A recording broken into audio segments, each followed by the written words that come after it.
Assalamualaikum warahmatullahi wabarakatuh. Selamat pagi anak-anak. Apa kabar semuanya? Baik kan? Alhamdulillah baik. Kali ini guru akan menjelaskan tentang materi sholat berjamaah dan juga sholat fardu. Anak-anak tadi malam sudah belajar semuanya kan? Alhamdulillah sudah. Yuk dibuka buku An-Nurnya halaman 61 tentang pembahasan sholat fardu dan juga sholat berjamaah. Yang pertama, definisi sholat fardu. Apa sih sholat fardu itu? Menurut bahasa, sholat artinya adalah berdoa. Sedangkan menurut istilah atau syarak, sholat adalah menghadapkan jiwa dan raga kepada Allah karena takwa kepada hamba kepada Tuhannya, mengagungkan kebesaran-kebesarannya secara khusus dan ikhlas dalam bentuk perbuatan serta perkataan yang dimulai dengan takbir dan diakhiri dengan salam.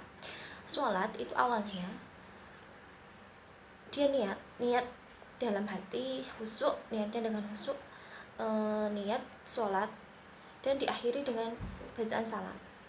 Kemudian yang kedua ada syarat sholat fardu. Apa sih syaratnya? Yang pertama ada syarat wajib sholat. Yang pertama adalah Islam. Dia itu harus Islam. Tidak sah sholatnya orang yang kafir, demikian juga amal ibadahnya tidak diterima oleh Allah. Yang kedua ada berakal itu dia sehat. Orang gila tidak juga diwajibkan oleh sholat. Yang ketiga ada balik itu apa sih? Balik adalah tidak wajib sholat atas anak kecil hingga dia balik berdasarkan hadis di atas. Hanya saja hendaknya dia disunahkan, diperintahkan ketika dia berumur 7 tahun. Biasanya orang tuanya itu sudah mengajari, ketika umur 7 tahun sudah mengajari anak-anak sholat. Begitu pula dengan sholat berjamaah, diajak ke mushola atau diajak ke masjid. Dan selanjutnya aja suci dari hadas kecil dan hadas besar. Hadas kecil adalah batalnya wudhu. Hadas besar ketika dia seseorang belum mandi dari janabahnya. Ketika dia hanya kentut saja, dia diwajibkan ketika mau sholat, dia diwajibkan untuk berwudu. Sedangkan kalau dia mengalami hadas berhadas besar, dia diwajibkan terlebih dahulu untuk mandi atau dari janabah. Yang ketiga adalah kesucian tubuh, pakaian dan tempat dari najis. Apabila yang anak perempuan itu mukenanya harus bersih dan juga tubuhnya dia itu suci dari hadas kecil maupun hadas besar, dan tempatnya juga terhindar dari najis ataupun kotoran. Yang keenam ada sudah masuk waktunya sholat. Jika belum masuk waktunya sholat, tidak wajib sholat kecuali ketika sudah masuk waktunya. Tidak sah jika sholat dikerjakan sebelum waktunya. Yang ketujuh, menutup aurat. Untuk laki-laki, menutup auratnya mulai dari pusar sampai ke lutut. Kalau menghadap ke Allah, biasanya itu semuanya harus tertutup, mulai dari berpeci, memakai baju, tidak memakai kaos ataupun memakai baju yang lengan pendek, tidak biasanya memakai sarung juga, dan niat dan menghadap ke kiblat. Adapun syarat sahnya pelaksanaan sholat: 1. Masuk waktu sholat. Ketika sudah waktunya sholat, itu merupakan syarat sahnya. Kalau belum waktunya sholat itu tidak sah juga. Yang sudah dijelaskan dari syarat wajibnya juga di menghadap ke kiblat, suci dari najis hadis kecil atau najis besar, yang aman, menutup aurat. Adapun rukun sholat yaitu 1.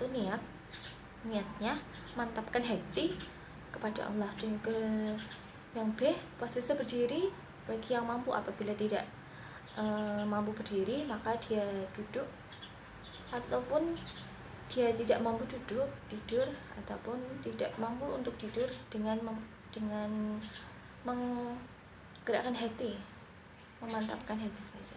Yang ke C, takbiratul ihram, takbir. Yang D, membaca surah Al-Fatihah. Yang E, rukuk dengan rukuk tumakninah, rukuknya dengan sambil membaca subhana rabbiyal azim wa bihamdi sebanyak 3 kali. Dan i'tidal dengan tumakninah, sujud dengan tumakninah, duduk di antara dua sujud dengan tumakninah. Sujud kedua yang tumakninah, tasyahud awal, tasyahud akhir, membaca sholawat Nabi, Allahumma sholli ala sayyidina Muhammad, dan juga salam pertama ke kanan dan juga ke kiri. Yang ke terakhir yaitu tertib. Apa sih tertib itu? Tertib itu berurutan mulai dari awal dan terakhir, tidak mengeselong-eselong, itu namanya tertib. Tertib melaksanakan rukun-rukun juga. Yang selanjutnya di balik bukunya ada tentang materi hukum dan keutamaan sholat berjamaah. Pengertian sholat berjamaah. Sholat berjamaah itu apa sih? Kata jamaah diambil dari kata ijtima yang berarti berkumpul.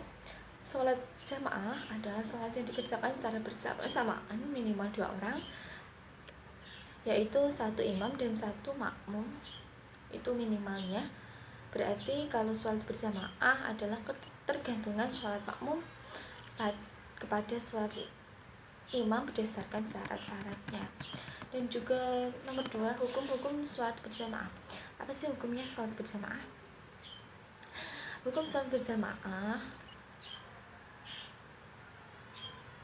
melaksanakan sholat berjamaah dengan berjamaah sholat makmum akan terhubung dengan sholat imamnya. Sholat berjamaah ditetapkan dalam Al-Quran dan hadis.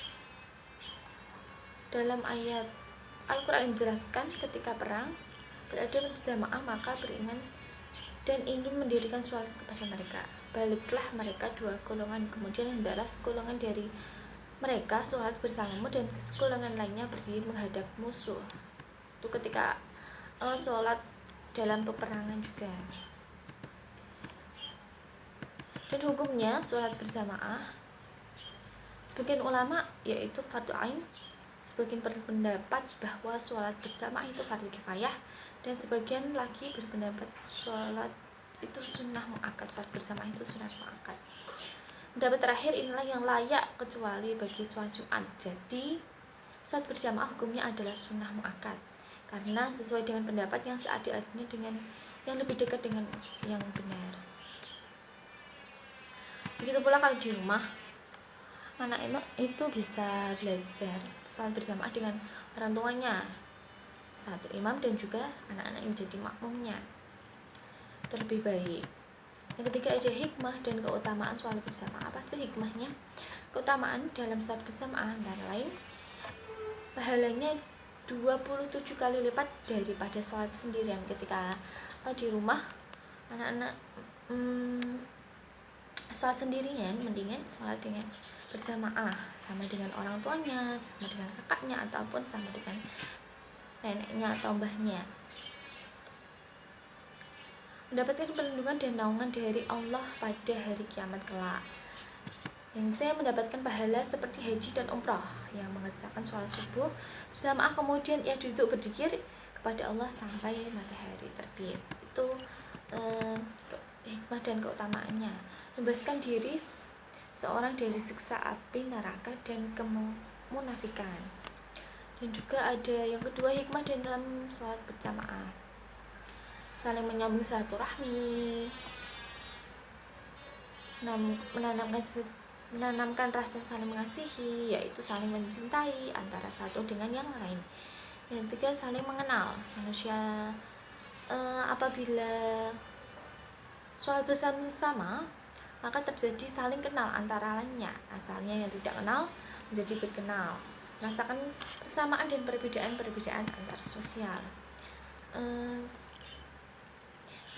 Yang dia menghindari kesalahan arah kiblat. Apabila kita sholat berjamaah kan kita saling saling mengetahui, kita menganut dari imamnya mengarah ke kiblat, kita juga sebagai makmum juga menganut pada imamnya mengarahkan kepada kiblat.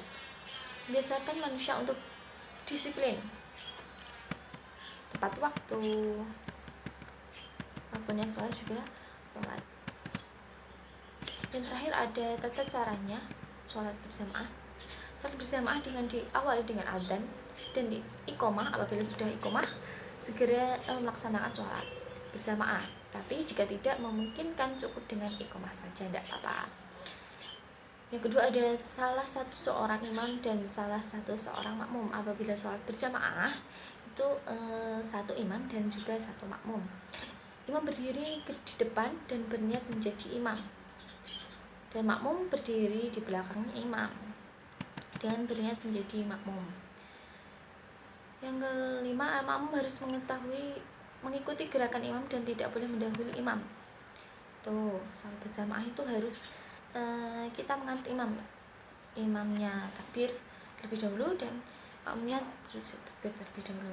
Imam dan makmum berada di suatu tempat, dan laki-laki tidak boleh menjadi imam dan laki-laki tidak boleh menjadi makmum apabila makmumnya perempuan. Laki-laki harus jadi imam. Sekian dan terima kasih. Wassalamualaikum warahmatullahi wabarakatuh.